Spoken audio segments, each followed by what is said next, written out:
Hey guys, first off, before I get into this, I just want to say that I really appreciate a lot of what Gary Yourofsky has done for the animals. He's a very charismatic speech giver and motivates change in many people. However, chances are you're probably not. Also, Gary, in my opinion, has, in addition to the good he's done a lot of harm to the vegan movement's PR by running his mouth and saying certain unpalatable and outrageous things about humans. The only travesty with the recent earthquake there was that every motherfucking Nepalese who took part in this festival or who stood by silently didn't die. Fuck them and anybody who donates money to help them recover. So we're all familiar with the misanthropic vegan stereotype, which people like Gary and particularly some internet vegans embolden. Now, if you don't see the problem with this, I'll try to break it down for you. There are two main reasons that you should absolutely refrain from this sort of aggressive and misanthropic so-called activism, in my humble opinion. And before I go over them, I just want to tell you that if you're one of those hardcore abolitionists who revel in attacking other vegan activists and leveling accusations of speciesism and every form of activism that you don't agree with, the leader of your movement, Gary Francione, is in total agreement with what I'm about to tell you. So without further ado, number one, first and foremost, it just doesn't work.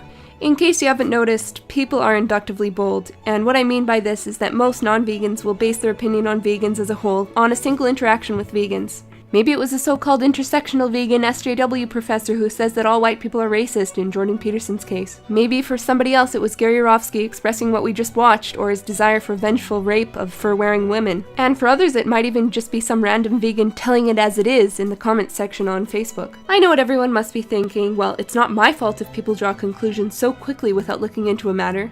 Yeah, probably true, but we have to dwell in the real world if we want to be effective for the animals, not in the ideal world. Fact is, you telling it as it is on Facebook will likely cause that person and most of the non-vegan audience reading along to conclude that vegans are aggressive, rude, and hostile to other opinions. Again, I know what you're all saying now. Their other opinions are that it's okay to slit animals' throats. Totally not a valid opinion. Totally with you there, obviously. But again, we need to dwell in the real world. Unfortunately, those non-vegans haven't ever really thought about this issue critically, and so they just don't see it that way. I want to remind everyone that a large number of non-vegans are actively engaging in motivated skepticism. What I mean by that is that they have a heavy emotional and culinary investment in eating meat and animal products. That means they're going to have their eyes open for any sort of evidence of vegan immorality. Don't ever give them that excuse. I'm begging you, do not give them that excuse. Now I know what you may be thinking. They're going to hate us no matter what we do.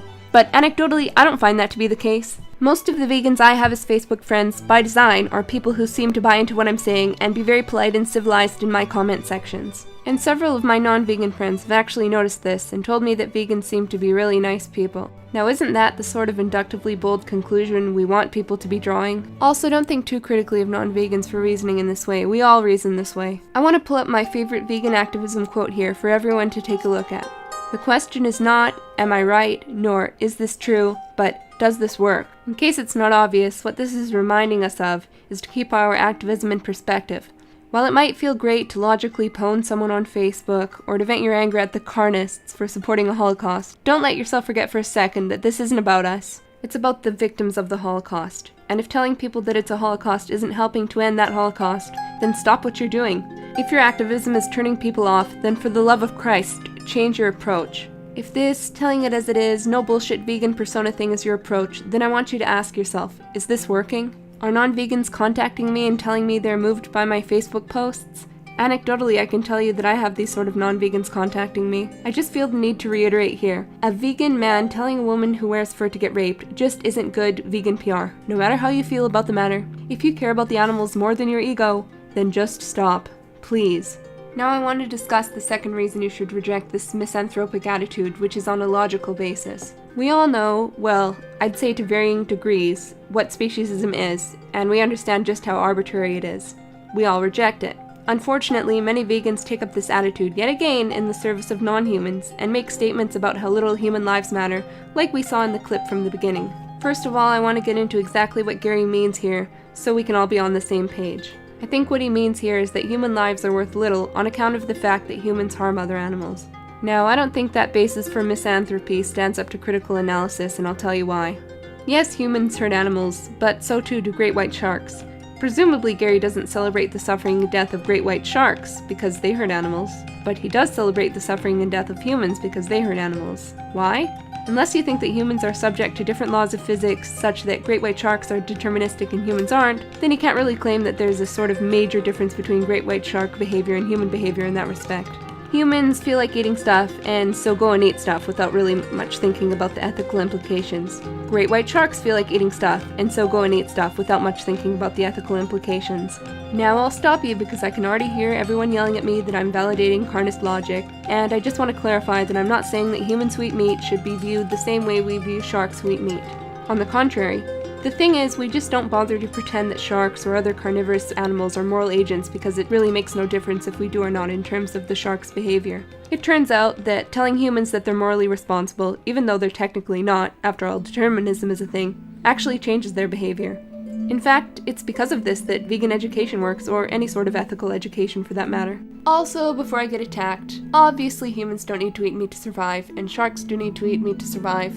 Can't believe I even have to mention that. Anyway, my point is simply that once we understand the nature of free will, we sort of remove any sort of justification for retributive justice against people who don't understand they're doing anything wrong, and didn't choose to be the sort of people who don't understand what they're doing wrong.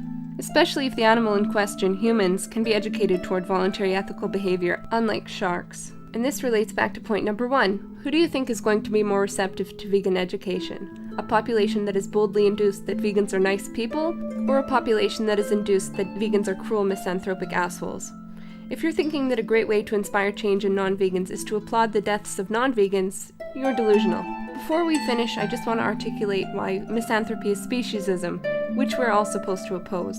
It honestly seems that some vegans aren't able to articulate why speciesism is wrong, despite their frequent use of the term, because when I ask some of them to explain why human suffering is fine, but non-human suffering isn't, they respond with the same sort of general sweeping and empirically incorrect statements about humans that we're so used to hearing from non-vegans about animals when asked about the reverse. Guys, this really isn't complicated. If animals matter because they possess certain characteristics that they share with all of us, as we constantly bring up in vegan education, then it doesn't logically follow that animals matter and humans don't. Also gonna reiterate here that even if you're still convinced that non-vegans deserve violence or bad fortune, if you ever voice such opinions publicly, you're pretty much giving non-vegans free affirmation that vegans are the bad and cruel guys who hate children, and non-vegans are the normal and nice people who care about kids dying. The meat industry thanks you. Well, that's pretty much all for now. Do you disagree with me? I'd be interested to hear your argument, so leave a comment down below, and don't forget to subscribe for more thought-provoking discussions of this sort. And if you're non-vegan watching, please consider going vegan, vegetarian, or at very least reducing your meat consumption. It's never been easier to do, and there's no reason not to do it. It costs very little to do a world of good for someone else. Cow lives matter, all non-human lives matter, your life matters. Thanks for watching.